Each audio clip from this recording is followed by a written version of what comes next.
کہ ایمان والوں اپنے آپ کو اور اپنے گھر والوں کو اس آگ سے بچاؤ جس کا ایندھن انسان اور پتھر ہیں۔ یقیناً اس آیت کے اندر ہر ایمان والے کو یہ حکم دیا جا رہا ہے کہ وہ خود کو اور اپنے گھر والوں کو جہنم کی آگ سے آزاد کرانے کی کوشش کرے، بچانے کی کوشش کرے۔ گھر انسان کی ایک بنیادی ضرورت ہے،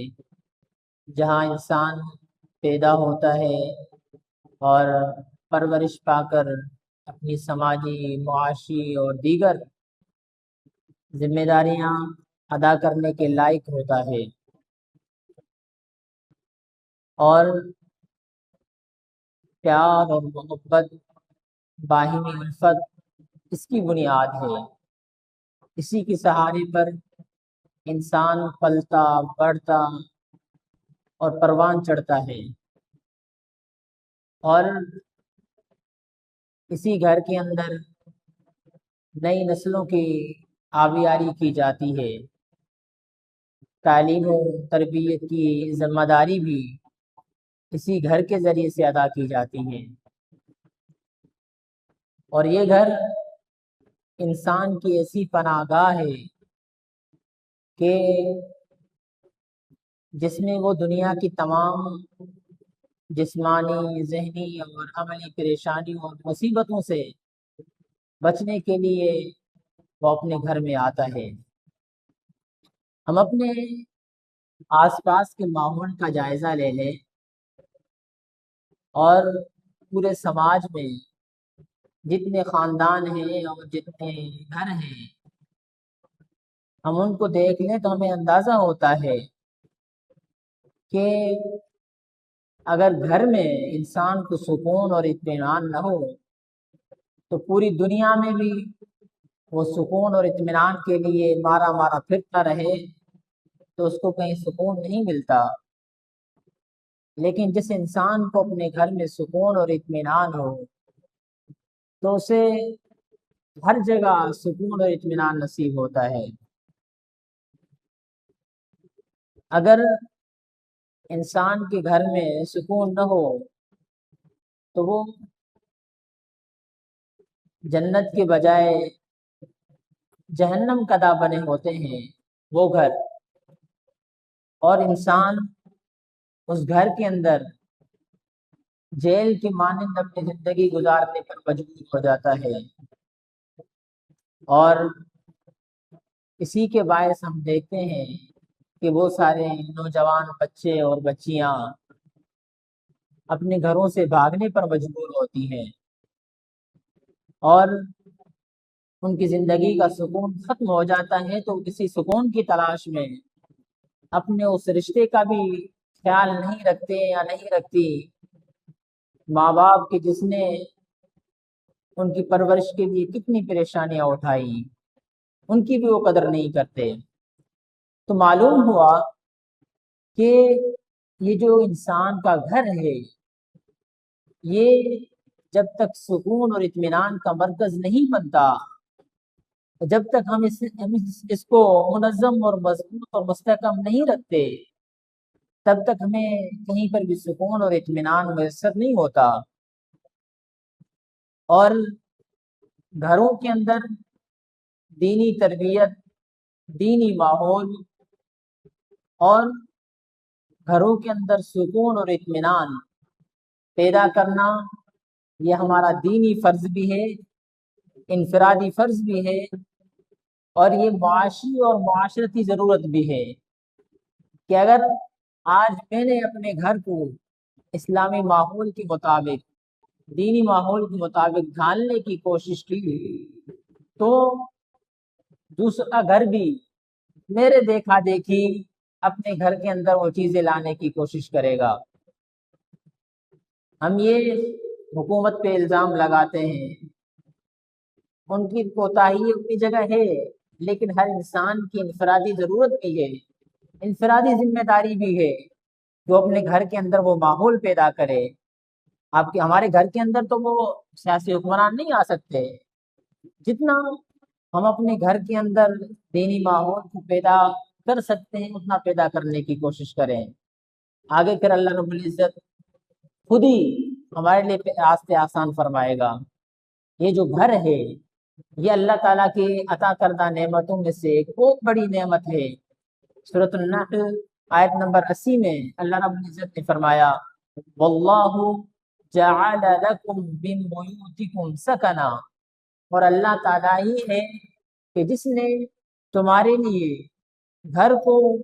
آرام اور سکون کی جگہ بنایا۔ گھر ہی وہ جگہ ہے جہاں انسان کی عزت محفوظ رہتی ہے۔ اور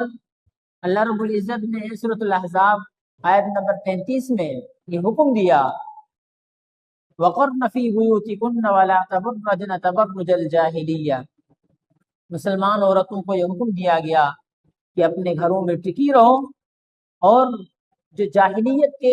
طور طریقے ہیں، جس طرح جاہلیت کے زمانے میں عورتیں اپنے گھروں سے نکلا کرتی تھی زینت اختیار کر کے، اسی طرح زینت اختیار کر کے اپنے گھروں سے نہ نکلا کرو۔ لہذا گھر وہ نعمت ہے جہاں انسان اپنے اکثر اوقات گزارا کرتا ہے، گرمی کی شدت ہو یا سردی کی سختی ہو، انسان اپنے آپ کو اس سے محفوظ رکھتا ہے۔ اور اس نعمت کا صحیح ادراک وہی لوگ کر سکتے ہیں جن کو گھر میسر نہیں، جن کو چار دیواری میسر نہیں، جن کو چھت میسر نہیں، وہی اس نعمت کو صحیح طرح سے جان سکتے ہیں کہ گھر نہ ہونا یہ کتنی بڑی اللہ رب العزت کی اس نعمت کا نہ ہونا ہے جس کا انسان تصور بھی نہیں کر سکتا۔ نبی اکرم صلی اللہ علیہ وسلم نے فرمایا، حضرت صوبان جو کہ نبی اکرم صلی اللہ علیہ وسلم کے غلام تھے، وہ فرماتے ہیں کہ اللہ کے نبی صلی اللہ علیہ وسلم نے فرمایا توبہ لمن ملک لسانہ، خوشخبری ہے اس شخص کے لیے کہ جو اپنی زبان کا مالک ہے، یعنی جسے اپنی زبان پر کنٹرول کرنا آتا ہے، اس کے لیے خوشخبری ہے۔ وہ بڑا خوش قسمت انسان ہے کہ جو انسان اپنی زبان کو کنٹرول کر سکتا ہے۔ وَوَسِعَهُ بَيْتُهُ، اور خوش قسمت ہے وہ انسان کہ جس کے لیے اس کا گھر وسیع کر دیا گیا، یعنی اس کا گھر اس کے لیے وسعت والا بن گیا، کشادہ ہو گیا، اس کا گھر اس کے لیے کافی ہو گیا۔ بہت سارے لوگ ایسے ہیں کہ جن کو اپنے گھروں میں کوئی سکون نہیں، کوئی اطمینان نہیں، وہ گھر میں آنا نہیں چاہتے، وہ گھر میں گھسنا نہیں چاہتے، اپنے بچوں کو دیکھنا نہیں چاہتے۔ لیکن بہت سارے لوگ ایسے ہیں کہ جن کو اپنے گھر سے نکلنا نہیں آتا، یہ اللہ کی بہت بڑی نعمت ہے۔ توبہ، خوشخبری اس شخص کے لیے کہ وَوَسِعَهُ بَيْتُهُ، کہ جس کے لیے اس کا گھر کشادہ کر دیا گیا، جگہ کے اعتبار سے تنگ کیوں نہ ہو لیکن اس میں رہنا اس کے لیے باعث خوشی ہوتا ہے، باعث اطمینان ہوتا ہے، وہ اس میں خوش ہوتا ہے، تو اللہ کی بہت بڑی نعمت ہے۔ اور پھر آپ صلی اللہ علیہ وسلم نے فرمایا کہ اس شخص کے لیے بھی خوشی ہے وَبَكَى عَلَىٰ خَطِيئَتِهِ، جو انسان اپنی خطاؤں پر رونا شروع کرتا ہے، کہ جسے پتہ ہوتا ہے کہ یہ مجھ سے خطا ہو گئی، یہ مجھ سے غلطی ہو گئی، وہ پھر اس پر پشیمان ہوتا ہے، روتا ہے، اللہ کے سامنے گڑ گڑاتا ہے کہ پروردگار یہ مجھ سے غلطی ہو گئی، مجھے معاف کر دیجئے۔ تو خوشی ہے اس شخص کے لیے بھی۔ اب گھروں کے لیے اصلاح کیوں ضروری ہے؟ پہلا سبب یہ کہ انسان کا اپنے آپ کو اور اپنے گھر والوں کو جہنم کی آگ سے آزاد کرانے کا حکم اللہ رب العزت نے دیا۔ دوسرا سبب یہ کہ یہ ایک بہت بڑی ذمہ داری ہے اس شخص کے لیے جو اس گھر کا بڑا ہے۔ حضرت انس رضی اللہ تعالیٰ عنہ سے روایت ہے، وہ فرماتے ہیں کہ نبی اکرم صلی اللہ علیہ وسلم نے فرمایا کہ بے شک اللہ تعالیٰ ہر نگران سے اس کی رعیت کے بارے میں سوال کرے گا، اور یہ پوچھے گا کہ اس نے اپنے گھر والوں کی حفاظت کس طرح کی، حفاظت کی یا انہیں ضائع کر دیا، حتیٰ کہ انسان سے اس کے گھر والوں کے بارے میں بھی پوچھا جائے گا۔ تیسرا سبب یہ کہ گھر انسان کی عزت ہے اور دین اور جان کی حفاظت کا مرکز ہے، اور یہ گھر برائیوں سے محفوظ رہنے اور اپنے آپ کو اور اپنے گھر والوں کو شر سے محفوظ رکھنے کا بہت بڑا ذریعہ ہے، خصوصاً آج کے دور میں، فتنوں کے دور میں یہ شرعی نقطۂ نگاہ سے بھی گھر ایک بہت بڑی پناہ گاہ ہے۔ صوبان رضی اللہ تعالیٰ عنہ سے روایت ہے، نبی اکرم صلی اللہ علیہ وسلم نے فرمایا، وہی حدیث جو پہلے میں نے آپ کے سامنے تلاوت کی کہ طوبیٰ لمن ملک لسانہ، خوشخبری اس شخص کے لیے کہ جو اپنی زبان کا مالک ہے، اسے اپنی زبان پر کنٹرول کرنا آتا ہے، خوشخبری اس شخص کے لیے، وَوَسِعَهُ بَيْتُهُ، اور اس کے لیے اس کا گھر کشادہ ہو جائے، یہ اس شخص کے لیے خوشخبری ہے کہ اسے اپنے گھر میں اطمینان میسر ہو، خوشی میسر ہو، تو یہ خوشخبری ہے اس شخص کے لیے۔ اور پھر نبی اکرم صلی اللہ علیہ وسلم سے نے فرمایا، بن جبل رضی اللہ تعالیٰ عنہ سے روایت ہے،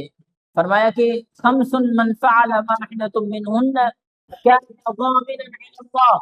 کہ 5 اعمال ایسے ہیں کہ اگر کوئی شخص وہ اعمال کر لے تو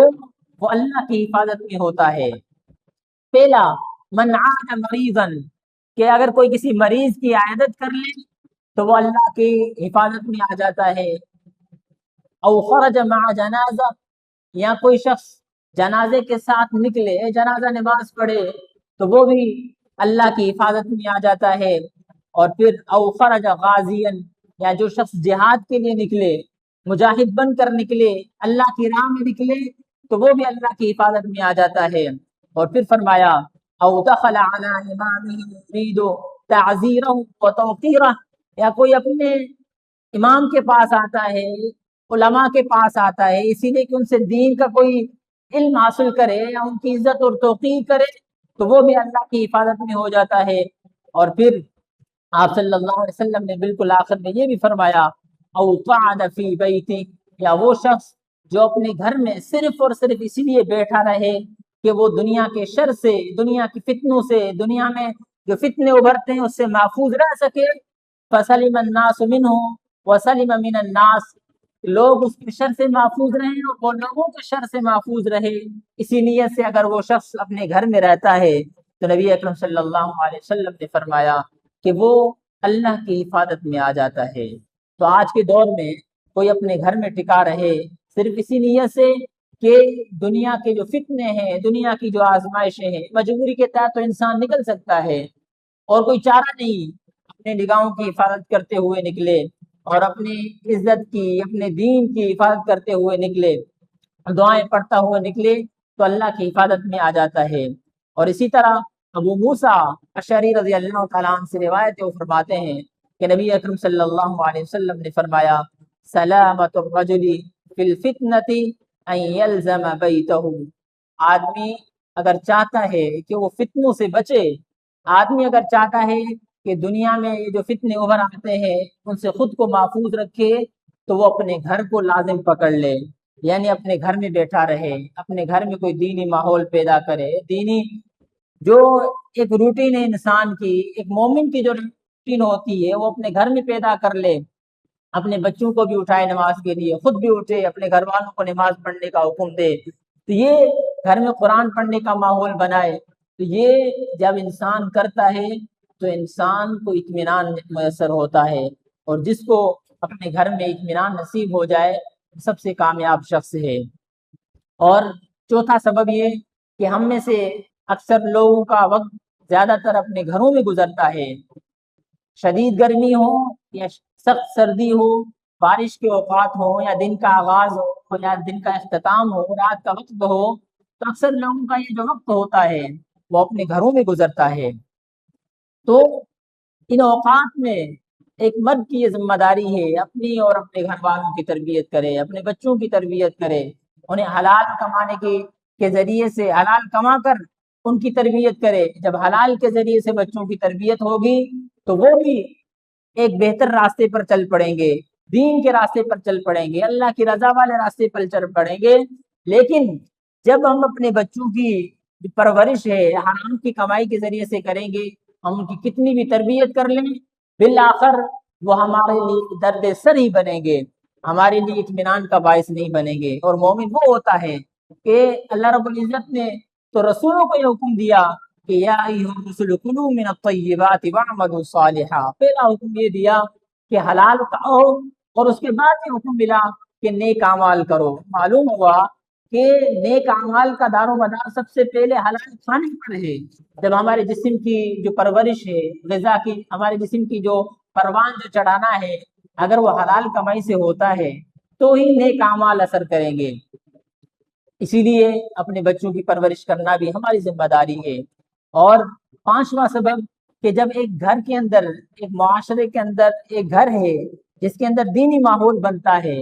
اور اس کے اندر اتنا اثر ہوتا ہے کہ اپنے اڑوس پڑوس میں اس کا اثر پھیل جاتا ہے، اور یہ یقیناً ہے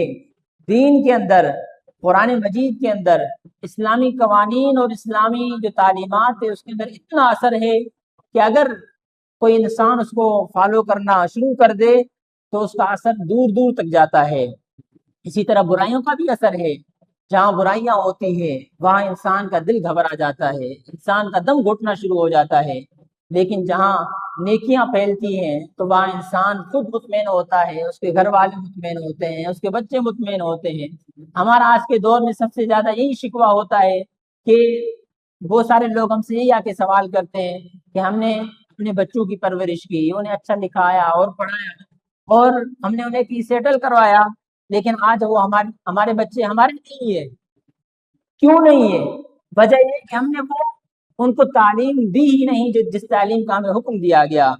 اگر ہمیں قرآن کی تعلیم دلواتے، قرآن سکھاتے، تو قرآن انہیں یہ بتاتا کہ اپنے والدین کو اف تک نہ کہو۔ قرآن انہیں یہ بتاتا کہ جب نماز پڑھو تو نماز کے آخر میں یہ دعا ہوتی، ربنا اغفر لی ولوالدی وللمؤمنین یوم یقوم الحساب۔ ہر نماز اپنے لیے اور اپنے والدین کے لیے دعا کرتا، وہ پھر اپنے والدین کے لیے بھی دعا کرتا، ربنا والدین کے لیے یہ بھی دعا کرتا رب ارحمہما کما ربیانی صغیرا۔ جب اپنے بچوں کو ہم دینی تعلیم دلوائیں گے تو ہی ہمارے بچے ہمارے ہو سکتے ہیں، کیونکہ اللہ اور اس کے رسول صلی اللہ علیہ وسلم کی جب تک تعلیمات ان کے ذہنوں میں پر نہیں بڑھی جائے گی، ہمارے بچے ہمارے نہیں ہو سکتے، ہمارے گھر والے ہمارے نہیں ہو سکتے۔ اسی لیے اگر ہم پریشانی سے بچنا چاہتے ہیں، اپنے بچوں کو اور اپنے گھر والوں کو اپنا کرنا چاہتے ہیں، تو انہیں سب سے پہلے اللہ کا کرنا پڑے گا، نبی اکرم صلی اللہ علیہ وسلم کی تعلیمات سے ان کو آگاہ کرنا پڑے گا۔ اپنے گھر میں کچھ وقت ایسا خاص کر لیں کہ جس وقت میں ہم قرآن کی ایک دو آیات ترجمے کے ساتھ اور تفسیر کے ساتھ ان کو پڑھ کے سنائیں، اور نبی اکرم صلی اللہ علیہ وسلم کی ایک حدیث ان کے سامنے، اپنے گھر والوں کے سامنے، اپنے بچوں کے سامنے پڑھ کر سنائے، ترجمے کے ساتھ سنائے۔ ہر چیز میسر ہے، دنیا کی ہر چیز کے لیے ہم تگودو کرتے ہیں، تو دین کے لیے تگودو کیوں نہ کریں؟ آئیے آج سے ہم یہ تہیہ کر لیں کہ اپنے آپ کو اور اپنے گھر والوں کو جہنم کی آگ سے بچائیں، کہ جس کا ایندھن انسان اور پتھر ہوں گے۔ اللہ رب العزت سے دعا ہے کہ سب سے پہلے مجھے اپنے گھر میں دینی ماحول پیدا کرنے کی توفیق عطا فرمائے، اپنے بچوں کو حلال کھلانے کی توفیق عطا فرمائے، دین کے راستے پر لگانے کی توفیق عطا فرمائے، اس کے بعد ہم سب کو اسی راستے پر چلنے کی توفیق عطا فرمائے۔ وآخر دعوانا الحمدللہ رب العالمین۔